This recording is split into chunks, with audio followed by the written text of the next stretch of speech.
I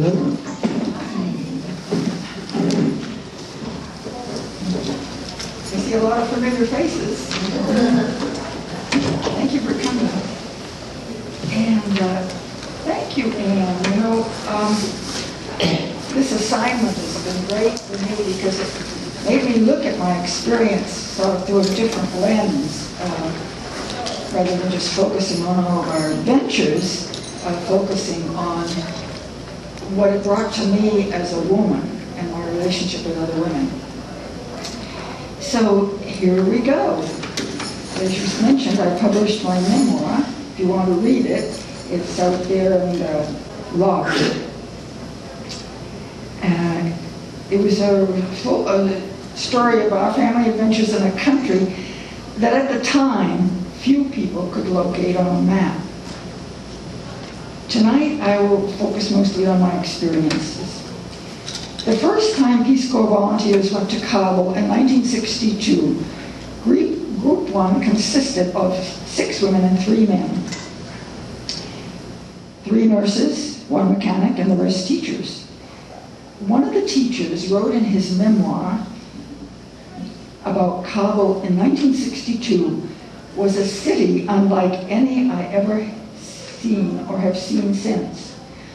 A few square blocks reflected the 20th century, but most seemed to belong to the world of 100 years earlier, and large sections would not have been out of place in the Middle Ages. I think those of you who were here to see the slides would agree.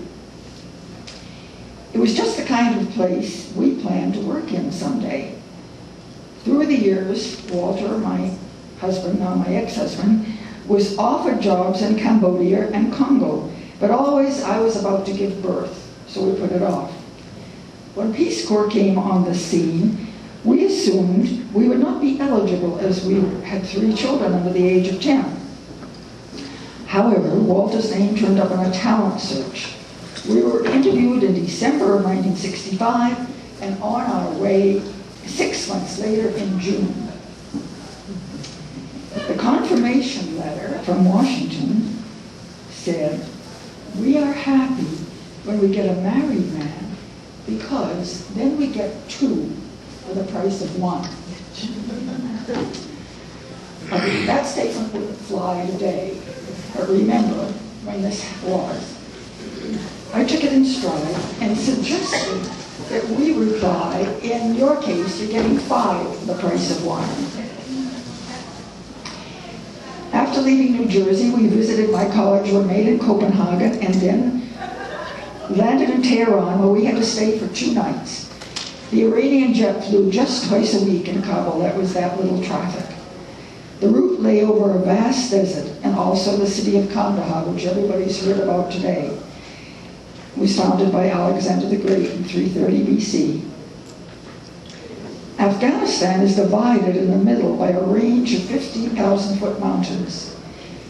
Before the ages of helicopters and drones, the many armies that have invaded the country through the centuries had to march around those mountains.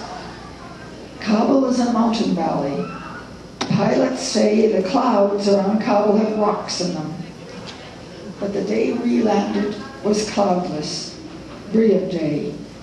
When we descended into the valley, it felt like we were landing in an oasis, where a family of nomads was encamped in their black goatskin tents. But where was the city? Kabul then had a population of 300,000, but from the airfield, all I could see were those magnificent snow-capped peaks. Then I noticed the colored flags flapping in the fresh mountain air, and seated on the balcony of the airport building, a line of women dressed in shagri, most green, but one deep red.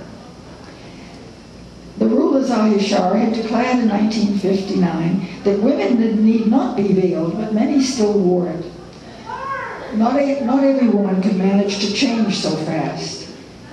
One woman, when asked by a friend of mine, "Why do you wear your shagri when your husband doesn't insist on it?" her reason was, "If I don't have it on, then I can't look at the men." Good reason, huh? We had been on our way for about a week, but we took a trip back in time. The ride from the airport to town was one that unsettled many newcomers. The world seemed to be populated only with men and children. There were vendors with their wares on donkeys and porters pulling loads on a two-wheeled platform called a karachi. One farmer beside the road had a team of oxen pulling a large log over a pile of wheat to thresh it. Later in the season, he would use a winnowing basket and let the wind blow away the chaff. We had just missed the northern spring migration of the nomads called Coochies. Traditionally, their camel caravans went straight through town, but by 1966, there was a little more of that 20th century that had come into play, and there were a lot of taxis. And the taxis and the camels got entangled in the middle of town.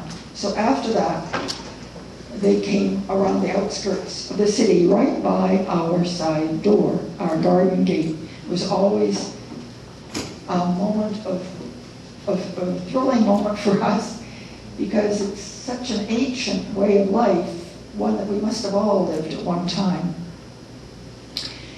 We did pass one woman in Chardri on the way from the airport, seated by the roadside.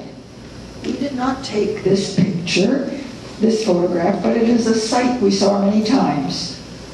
The smooth stone you see by the fold of the Chardri is her toilet paper. Daughter Catherine, who had her 10th birthday the day we landed, called the Chardri a spook dress at first. Then she later changed to toilet tent. She insisted we buy one because it was absolutely impossible for a woman to find a private place to relieve herself on a road trip. There were no rest stops, roadside restaurants, or filling stations. With luck, one might find a large boulder to squat behind and hope not to attract attention. So we got Catherine a Chardri, but then my Farsi instructor told us we ran the risk of being apprehended on suspicion of kidnapping an Afghan woman should she be seen entering our car. During the transition of the original director and his wife, Bob and Sherry, leaving and us arriving, we stayed with George and Helen, one of the younger staff families. The mission now had grown from 9 to over 200 volunteers. I learned very quickly the younger staff wives were not happy with the expectations that they would have responsibility for welcoming and for hospitality and nothing else.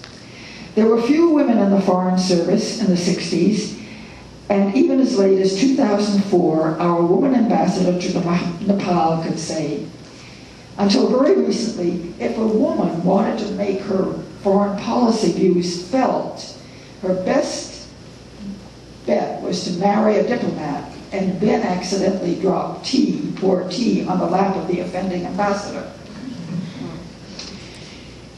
Peace Corps was an independent agency. The volunteers lived among the people, sharing their life as much as possible. As heads of mission, we were still a part of the official family and had to appear at numerous official functions. The silver-haired gentleman in this photo is the protocol officer. He lined us up according to our importance, and we literally towed the line he had drawn at the edge of the airfield. The only agency below us was United States Information Service. Peace Corps was a novelty then. The senator here from Wyoming is obviously intrigued. This was my debut. I was doing my best imitation of the supportive two-for wife. That's true for the price, you know. There was one embassy wife who went her own way and was resented as not supporting the official family.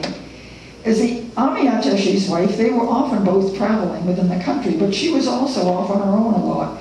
An avid horsewoman, she also drove a horse carriage. She was fluent in speaking and writing the classical Farsi. She accepted invitations for the proverbial cup of tea from even the poorest people living beside the road. Most American families lived behind their compound walls, only ate commissary food, and drove about in their cars. Only wealthy Afghans own vehicles. Soon we were in a house by ourselves. The two older children immediately began to explore the neighborhood on foot and to participate in the kite flying. The soon-to-be 6-year-old, he seemed to feel this might be just another summer trip, and we would be returning to New Jersey soon. So he clung to me a lot when it turned out that wasn't going to happen. So I finally had to explain to him that we would be going home after he had his 8th birthday. He was very thoughtful for a while, and then he said very quietly, "I believe I could be happy if I could just have a kitten."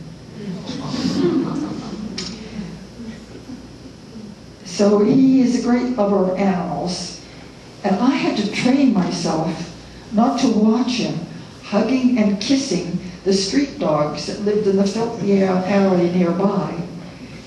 You know, they say dogs have oxytocin that increases your immune function. Well, that must have worked on him because he's the only one of us who didn't get amoebas, even after kissing all those dogs.